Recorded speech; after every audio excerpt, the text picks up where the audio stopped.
Assalamualaikum warahmatullahi wabarakatuh. Pada video kali ini kita akan membahas mengenai teori dan nantinya akan dilanjutkan dengan praktik konseling pendekatan postmodern SFBC.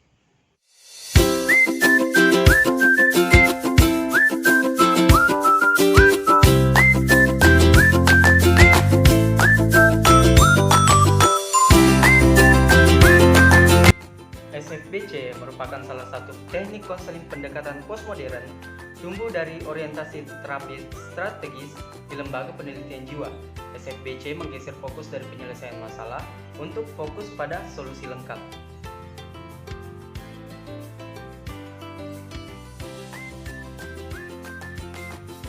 Yang pertama yaitu Inso Kimber. Sebagai direktur eksekutif terapi keluarga yang singkat di Milwaukee, sebagai pimpinan Orection dalam pemusatan solusi terapi singkat, Solution Focus Brief Therapy atau SFBT, dia menyediakan tempat kerja yang dipersatukan Jepang, Korea Utara, Australia, Denmark, Inggris, dan Jerman. Selanjutnya, Steve DeSazer, salah satu pelopor SFBT senior perkumpulan penelitian di Milwaukee. Dia mempresentasikan melalui tempat-tempat kerja, pelatihan, dan meluas sebagai konsultan di Amerika Utara, Eropa, Australia, dan Asia untuk mengembangkan teori dan solusi-solusi praktek.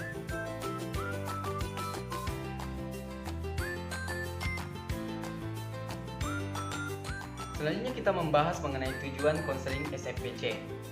Tujuan konseling SFBC yaitu yang pertama, mengubah situasi atau kerangka acuan, mengubah perbuatan dalam situasi yang problematis, dan menekankan pada kekuatan konseli. Nah, yang kedua yaitu membantu konseli untuk mengadopsi sebuah sikap dan mengukur pergeseran dari membicarakan masalah-masalah pada membicarakan solusi. Nah, yang ketiga yaitu mendorong konseli untuk terlibat dalam perubahan dan membicarakan solusi daripada membicarakan masalah.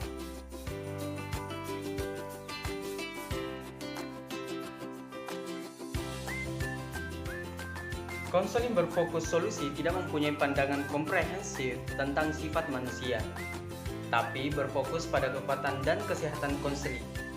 Konseling berfokus solusi menganggap manusia bersifat konstruktivis, sehingga konseling berfokus solusi didasarkan pada asumsi bahwa manusia benar-benar ingin berubah dan perubahan tersebut tidak terelakkan.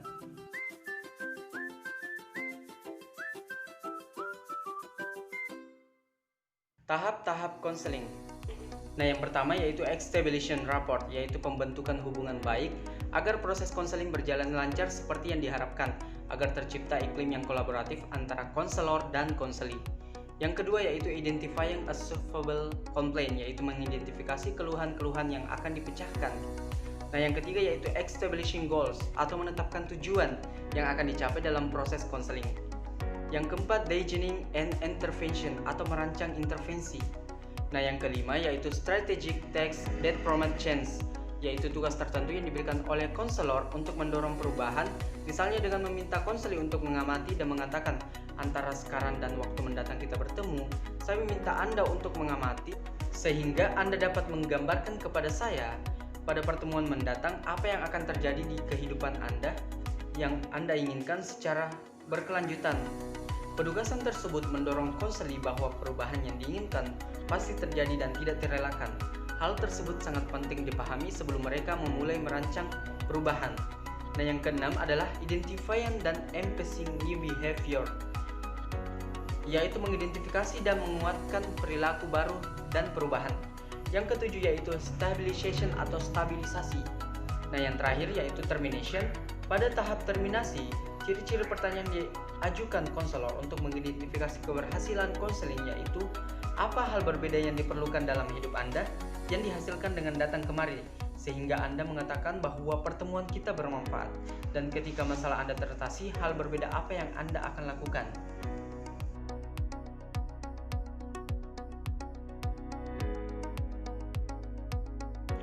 Teknik-teknik konseling. Nah, yang pertama yaitu exception fading question, pertanyaan tentang saat-saat di mana konseli bebas dari masalah. SFBT didasarkan pada gagasan di mana ada saat-saat dalam hidup konseli ketika masalah yang mereka identifikasi tidak bermasalah. Waktu tersebut disebut pengecualian dan disebut news of difference. Counselors SFBC mengajukan ask exception question untuk menempatkan konseli pada waktu-waktu ketika tidak ada masalah atau ketika masalah ada tidak kuat. Nah, selanjutnya yaitu miracle question. Pertanyaannya mengarahkan konseli berimajinasi apa yang akan terjadi jika suatu masalah dialami secara ajaib terselesaikan. Konselor menanyakan, jika suatu keajaiban terjadi dan masalah Anda terpecahkan dalam waktu semalam, bagaimana Anda tahu bahwa masalah tersebut terselesaikan dan apa yang akan berbeda? Nah, yang selanjutnya yaitu scaling question. Pertanyaan meminta konseli menilai kondisi dirinya berdasarkan skala 1 sampai 10. Konselor SFBC juga menggunakan teknik ini ketika mengubah pengalaman konseli yang tidak mudah diobservasi, seperti perasaan, keinginan, atau komunikasi. Nah, selanjutnya yaitu coping question. Pertanyaan yang meminta konseli untuk mengemukakan pengalaman sukses dalam menangani masalah yang dihadapi. Yang selanjutnya yaitu compliments. Pesan tertulis yang dirancang untuk memuji konseli atas kelebihan, kemajuan, dan karakteristik positif bagi pencapaian tujuannya.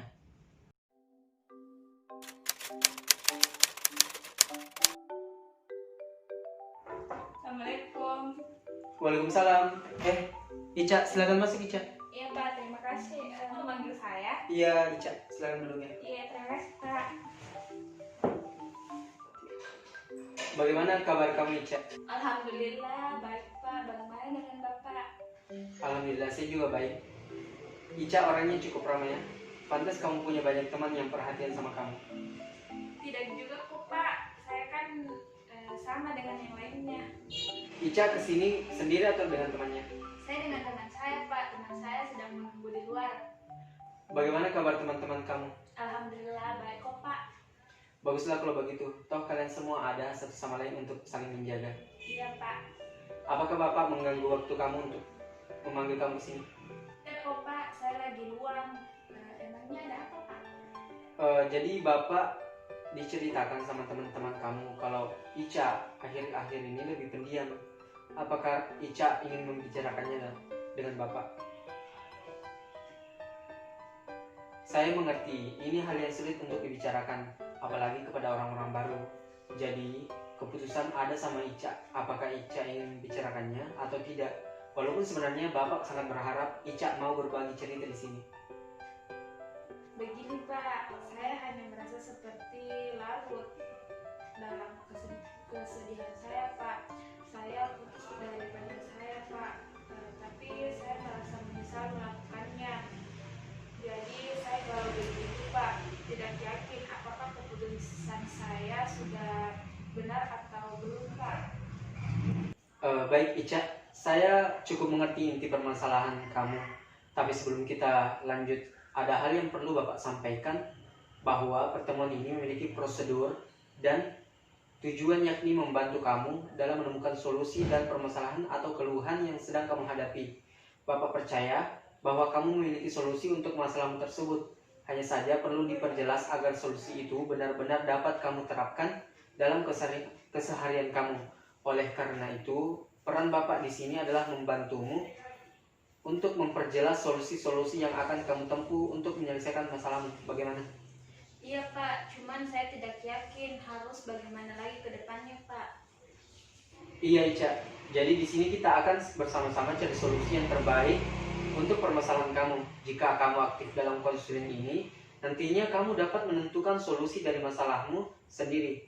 Kamu dapat memanfaatkan semua yang ada pada diri kamu dan di sekitarmu, baik itu hal-hal kecil dan sederhana yang akan menjadi petunjuk untuk kamu.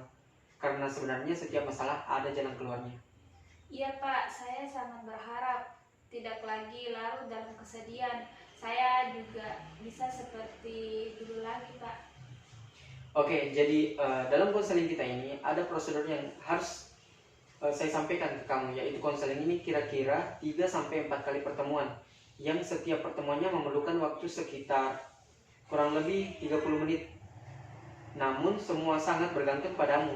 Jika kamu aktif dalam melakukan perubahan menuju solusi, maka konseling ini bisa segera diakhiri. Namun jika tidak berperan aktif, maka waktu yang akan akan kita gunakan bisa saja jadi lebih lama. Iya Pak, saya mengerti itu. Bagus sekali Ica.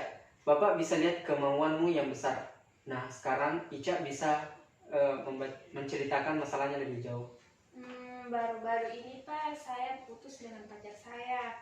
Saya memutusinya karena dia suka kasar sama saya Pak, dan suka membuat saya merasa sedih Pak, dan akhirnya saya mengambil keputusan dengan cara memutuskan dia Pak.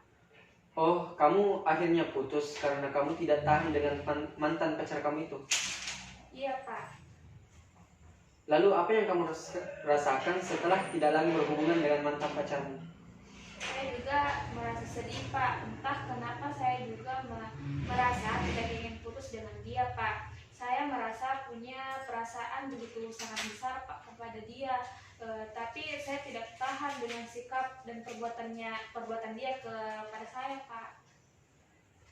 Baik Ica, saya paham maksud kamu. Sepertinya kamu bingung dengan apa yang kamu rasakan. Lalu bagaimana dengan keseharian kamu setelah putus dengannya?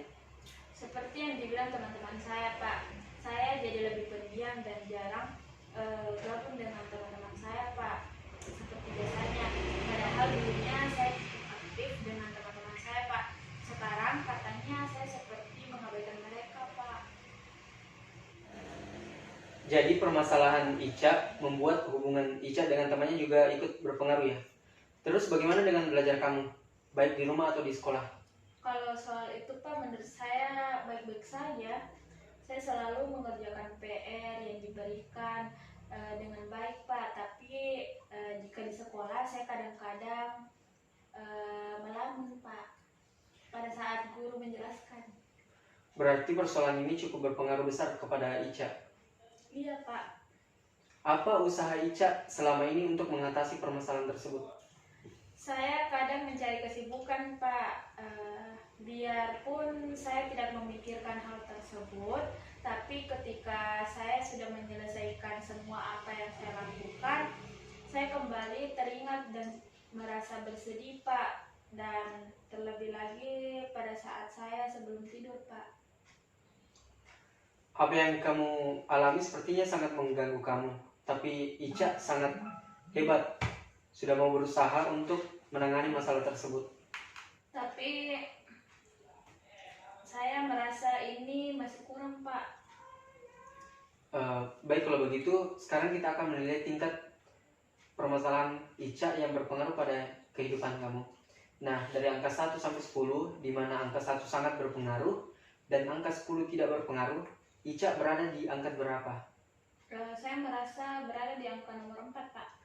Oke. Baik, coba gambarkan ke saya bagaimana Ica di situasi angka nomor 4 ini. Saya merasa bingung Pak dengan perasaan dan pilihan saya.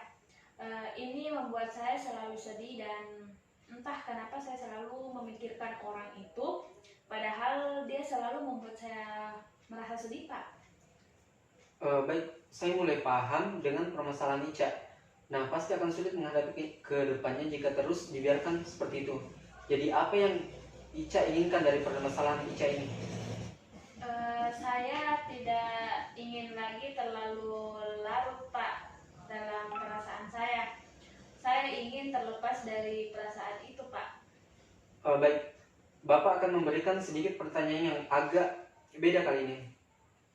Jadi, bayangkan ketika Ica pulang dari tempat ini, dari ruang BK, dan pulang dan melakukan aktivitas seperti biasanya.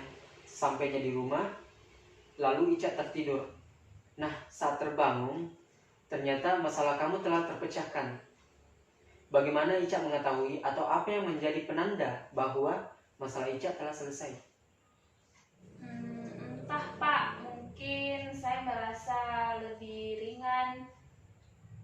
Maksudnya pikiran dan perasaan saya terasa lebih baik Pak. Saya sudah tidak terlalu memikirkan mantan saya, dan perasaan saya sudah mulai biasa-biasa saja Pak dengan dia. Jadi Ica ingin pikiran dan perasaannya tidak lagi terbebani begitu? Iya Pak. Apakah kamu pernah merasakan hal tersebut sebelumnya? Di mana perasaan dan pikiran kamu lebih tenang? Jika pernah, kapan ini? Mungkin sebelum pacaran dengan orang itu Pak, ataukah saat kami tidak lagi bertengkar dan baik-baik saja Pak. Jadi saat kamu tidak lagi bertengkar atau punya masalah dengan mantan pacarmu, pikiran dan perasaan Ica tetap tenang? Iya Pak. Baik, bagaimana untuk memudahkan kita, Bapak akan membuat ukuran lagi. Nah, dari antara 1 sampai 10, angka 1 pikiran dan perasaan Ica terbebani, dan 10 pikiran dan perasaan Ica sudah tenang. Ica berada di posisi berapa? Masih seperti kayak yang tadi Pak, saya berada di posisi nomor 4. Baik, jika awal putus, Ica berada di posisi satunya. Yang kamu lakukan sehingga berada di posisi 4 apa? Saya mencoba menyibukkan diri Pak, seperti saya mengerjakan pekerjaan rumah dan kerjaan rumah seperti membersihkan. Saya juga selalu meyakinkan diri saya jika apa yang saya lakukan benar. Saya tidak ingin terperangkap dengan hubungan yang merugikan saya sendiri Pak. Saya bisa lihat Ica sangat berusaha keras. Ica adalah anak yang hebat. Apakah Ica ingin terus berada di posisi 4? Tidak Pak, saya harus maju dan berada di posisi 10. Semangat yang bagus Ica. Jadi kira-kira bagaimana cara kamu ingin mencapai angka 10 tersebut? Saya tidak terlalu yakin sih Pak. Mungkin dengan lebih menambah kegiatan saya agar tidak ada waktu untuk memikirkan hal yang tidak perlu saya lagi pikirkan Pak. Kegiatan apa yang bisa kamu tambahkan? Mungkin seperti kegiatan dengan bersama teman saya Pak. Saat bersama mereka kan saya juga kadang merasa lebih baik kan Pak, dan juga bisa menambah kegiatan-kegiatan positif Pak, seperti berolahraga di pagi hari dan belajar di waktu luang Pak. Wah, ternyata Ica memang anak yang hebat dan kuat ya. Kamu bisa menunjukkan perkembangan yang luar biasa di sesi pertama kita ini. Iya Pak, saya ingin segera lepas dari permasalahan ini Pak. Baik Ica, jadi pada pertemuan ini kamu telah menceritakan masalah kamu dan yang kamu pikirkan dan apa yang kamu rasakan. Dan kamu ingin itu menjadi lebih tenang dengan melakukan aktivitas-aktivitas sehingga kamu tidak lagi memikirkan mantan pacar kamu. Iya Pak, benar sekali. Baik Ica, setelah ini kita break dulu sebentar jika sudah tidak ada lagi yang ingin kamu sampaikan. Iya Pak. A few moments later. Baik Ica, jadi terima kasih sudah mengikuti proses konseling kita ini dengan baik. Apalagi Ica sudah mau datang ke sini dan berani untuk mendiskusikan masalah Ica yang hadapi dengan saya. Saya tahu ini sangat sulit, apalagi Bapak termasuk orang yang tidak terlalu akrab dengan Ica. Saya sangat terkesan dengan apa yang Ica capai pada hari ini. Iya Pak, saya juga terima kasih banyak ke Bapak. Saya merasa lebih lega Pak. Jadi agar permasalahan kamu bisa kita selesaikan dengan cara segera, Bapak ingin kamu bisa melakukan apa yang telah kamu rencanakan sebelumnya. Dari hari ini sampai hari kita bisa ketemu lagi dan Ica bisa membicarakan ini kembali. Iya Pak. Jadi kapan kita bisa ketemu lagi Ica? Mungkin minggu depan Pak di jam istirahat. Baik, kita ketemu minggu depan di jam istirahat. Bapak tunggu kamu ya. Iya Pak. Kalau begitu pamit dulu Pak. Iya. Assalamualaikum. Waalaikumsalam. Assalamualaikum Pak. Iya, waalaikumsalam. Ica, silakan masuk. Iya Pak. Ayo Terima duduk. kasih. Silakan duduk. Bagaimana kabar kamu Ica? Alhamdulillah saya baik Pak. Saya lihat kamu lebih ceria ya hari ini. Iya Pak, lumayan. Jadi bagaimana kemajuan yang kamu alami? Apakah kamu mengerjakan apa yang telah Bapak sarankan kepada kamu? Iya Pak, jadi saya menambah kegiatan saya yang dulunya biasa saja, sekarang jadi semakin padat Pak. Tapi bukan padat karena kegiatan penting semua sih Pak, seperti belajar, tapi juga kegiatan main sama dengan teman saya Pak, dan banyak lagi hal lainnya Pak. Saya juga pernah menginap di rumah teman saya Pak. Akhirnya waktu itu pertama kalinya saya benar-benar tidak sampai nangis Pak sebelum tidur. Saya juga main dengan teman-teman saya Pak, dan berbagi cerita-cerita seru yang cerita-cerita seru juga aneh. Tapi itu semua bisa menghibur saya Pak. Saya betul-betul sampai lupa dengan masalah saya Pak. Saya kini lebih yakin jika keputusan saya itu sudah benar Pak, dan saya tidak mau lagi menyesalinya. Wah, Ica memang hebat. Selain itu, Ica juga mau berusaha melangkah maju sehingga bisa mencapai kemajuan sejauh ini. Bapak sangat salut padamu, Ica. Iya Pak, ini juga berkat Bapak, berkat juga dengan dukungan teman-teman saya Pak. Saya jadi merasa lebih yakin dengan keputusan saya Pak. Baik, menggunakan ukuran yang kemarin, jadi kira-kira sekarang Ica berada di posisi berapa? Saya merasa berada di posisi 7 atau 8 Pak. Soalnya kalau mantan saya menghubungi saya lagi Pak, saya jadi mengingat dia lagi Pak, semasa masa pacaran saya Pak, dan begitu banyak kenangan yang timbul di pikiran saya Pak. Tapi saya juga merasa tidak mau balikan dengan dia lagi Pak, walaupun saya sangat mencintainya Pak. Wah, angka itu lumayan tinggi loh, Ica. Kamu sudah berusaha keras. Bapak benar-benar bangga dengan kamu. Kamu senang berada di posisi ini? Saya senang sekali Pak, dan saya mulai aktif lagi. Saya mulai merasa aktif lagi Pak, seperti dulunya. Pikiran dan perasaan jauh lebih adem dari kemarin-kemarin Pak. Kalau begitu Ica mau tidak selalu merasa senang seperti ini atau bahkan lebih senang lagi? Iya Pak, saya mau sekali. Kalau begitu Ica harus mempertahankan posisi ini, jika perlu lebih meningkat lagi. Dan juga melihat kemajuan kamu sejauh ini, Bapak yakin kamu bisa lebih dari ini Ica. Iya Pak, saya seperti mau berada di tujuan awal saya Pak. Saya ingin menduduki di posisi 10. Baik, semangat yang bagus Ica. Iya Pak.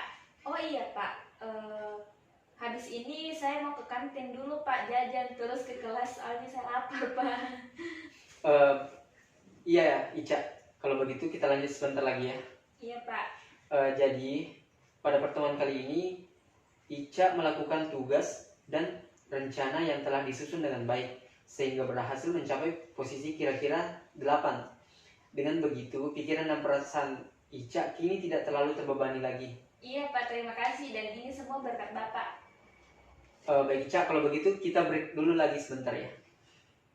Ya Pak. A few moments later. Jadi seperti yang Bapak bilang tadi, kamu ini sangat luar biasa dapat menunjukkan kemajuan yang sejauh ini. Dan jika kamu lebih berusaha lagi, kamu betul-betul akan sampai pada tujuan kamu, yaitu di angka 10. Bapak sangat salut pada kamu. Jadi untuk selanjutnya, Bapak ingin kamu tetap mempertahankan apa yang telah kamu lakukan sebelumnya. Dan jika bisa, ketika mantan kamu mencoba untuk menghubungimu, bisa saja kamu tetap berkomunikasi dan mempertahankan keyakinan apa yang telah kamu buat adalah hal yang benar. Karena memaksakan terlalu melupakan sesuatu itu malah kadang kita lebih mengingatnya lagi. Iya Pak, saya akan lebih berusaha lagi. Iya Ica. Jadi untuk sesi kedua ini cukup sampai di sini. Jadi kapan kita bisa bertemu lagi? Mungkin minggu ini belum bisa Pak. Bagaimana kalau 2 minggu ke depan? Oke, kalau begitu sampai ketemu 2 minggu yang akan datang Ica. Iya Pak, terima kasih. Kalau begitu saya pamit dulu Pak. Iya. Assalamualaikum. Waalaikumsalam. Assalamualaikum Pak. Oh iya, waalaikumsalam. Ica, silakan masuk Ica. Iya Pak, terima kasih. Silakan dulu. Iya Pak. Bagaimana kabar kamu Ica? Alhamdulillah baik Pak. Bagaimana dengan Bapak? Alhamdulillah baik juga. Baik Pak, ini saya bawa minuman untuk Bapak. Wah, terima kasih Ica. Iya Pak. Sama-sama. Sepertinya selain bawa minuman, kamu juga bawa berita baik ya? Iya Pak, itu disponsori oleh Oreo. Oh, salah. Iya Pak, saya merasa lebih baik lagi Pak dari sebelumnya.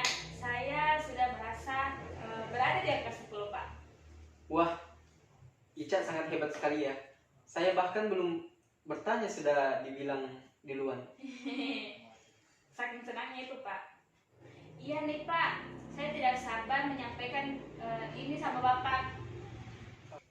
Baik, jadi Ica sudah merasa berada di angka 10. Apa yang kamu lakukan yang berbeda dari biasanya sehingga pada di posisi sekarang? Selain saya melakukan hal yang telah saya lakukan Pak, sebelumnya saya juga mengikuti saran dari Bapak, di mana saya tidak terlalu menghindari mantan saya lagi Pak, tapi saya juga tidak terlalu terpaku dengannya Pak. Saat ini dia selalu menghubungi saya Pak, entah itu mulai sejak kapan Pak. Saya merasa sudah biasa-biasa saja Pak dengannya, bahkan tidak ada baper-baper atau merasa kebucinan saya meronta-ronta Pak. Sudah biasa-biasa saja dengannya, bahkan tidak ada baper lagi sama sekali Pak. Dia sudah seperti saya anggap sebagai teman chat biasa saja Pak, seperti teman-teman saya pada umumnya. Jadi Ica lebih menerima apa yang telah terjadi padamu ya. Itu sangat hebat. Itu hal yang sangat sulit untuk dilakukan dan Ica berhasil melakukannya. Bapak sangat-sangat salut sama perkembangan kamu yang luar biasa ini. Selain itu, Ica memang punya niatan kuat sehingga diberikan dorongan sedikit, Ica sudah bisa melangkah sangat jauh. Tidak Pak, Bapak telah memberikan saya dorongan yang besar. Saya tidak akan pernah bisa seperti ini tanpa berbincang dengan Bapak. Baik, jadi tadi kamu bilang sudah di angka 10 ya? Iya Pak. Kalau begitu, kamu telah mencapai pada tujuan kamu. Jadi bagaimana? Apa yang kamu rasakan sekarang? Pastinya saya sudah jauh lebih baik Pak dari sebelumnya. Saya tidak lagi seperti dulu Pak yang merasa pendiam, yang seperti dulu Pak yang pas saya baru datang saya diam gitu Pak. Dan akhirnya saya betul-betul bisa bebas dari kekangan pikiran dan perasaan saya Pak. Saya sudah tidak pernah nangis lagi sebelum saya tidur Pak, dan lain sebagainya Pak. Apa yang kamu rasakan sekarang adalah buah dari usaha kamu sendiri, Ica. Bapak di sini hanya mengerahkan kamu. Nah, kalau begitu Bapak rasa sekarang konseling untuk kamu telah selesai dengan baik. Dan selanjutnya Bapak harap kamu bisa mengolah masalah yang sama jika kamu menemukannya kembali. Tapi alangkah lebih baik Bapak harap tidak ada lagi masalah seperti yang ini Ica hadapi. Iya Pak, saya juga berharap demikian. Baik Ica, jadi di sesi konseling awal, pikiran dan perasaan kamu terbebani sehingga menimbulkan pengaruh di kehidupan kamu yang kamu jalani. Pengaruh itu cukup besar pada skala 4. Dalam setiap sesi konseling kita, Ica menunjukkan setiap sesi konseling kita itu ada perubahan yang signifikan dan positif sehingga berada di posisi yang ingin dituju sekarang, yaitu posisi 10, di mana perasaan dan pikiran Ica kini jadi lebih tenang, yang membuat Ica kembali menjadi pribadi dan kebiasaannya yang dulu. Apa yang Ica capai sejauh ini adalah betul-betul hasil dari kerja keras Ica sendiri, dan Bapak sangat salut akan hal itu. Nah, dan jika suatu hari Ica memiliki permasalahan serupa, Bapak yakin kini Ica sudah lebih bisa untuk menyelesaikannya. Iya Pak, insya Allah ini juga semua berkat Bapak. Saya sangat berterima kasih kepada Bapak telah membantu saya. Iya Ica, Bapak juga berterima kasih kepada kamu karena sudah mau bekerja sama, jadi masalah kamu dapat kita selesaikan seperti sekarang. Iya Pak. Baik, jadi sesi konseling kita sudah selesai ya. Sekali lagi, selamat untuk Ica. Jika kedepannya ada lagi yang ingin didiskusikan dengan Bapak, saya akan sangat terbuka. Baik Pak, sekali lagi terima kasih banyak Pak. Semoga Bapak sehat selalu. Iya Ica, terima kasih juga. Iya Pak, kalau begitu saya pamit ke kelas dulu Pak. Iya. Assalamualaikum. Waalaikumsalam.